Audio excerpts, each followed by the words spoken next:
આજે ખેડા જિલ્લા મધ્યસ્થ સરકારી બેંકના ચેરમેનશ્રી તથા ડિરેક્ટરશ્રીઓની હાજરીમાં આપણે પહેલું એટીએમ અહીંયાથી સ્ટાર્ટ કરી રહ્યા છે અને આ બેંકની અંદર બીજા 100 જેટલા એટીએમ ઊભા કરવા જઈ રહ્યા છે.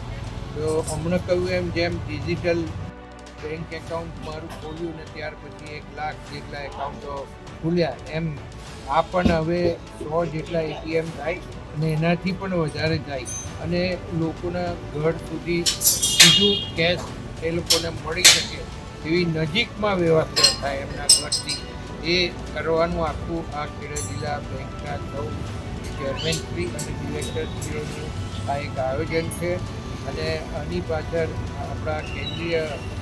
મંત્રી, આપણા કેબિનેટ મંત્રી અમિતભાઈ શાહ સાહેબ જે સરકારી ખાતું સંભાળે છે એમનું ધ્યેય છે કે મધ્યસ્થ સરકારી બેંક આપણા છેવાડાના માનવી સુધી પહોંચવી જોઈએ અને એનો લાભ ગરીબો લે એમ કરવાનો હેતુ છે. એ હેતુ અહીંયા બહાર આવે.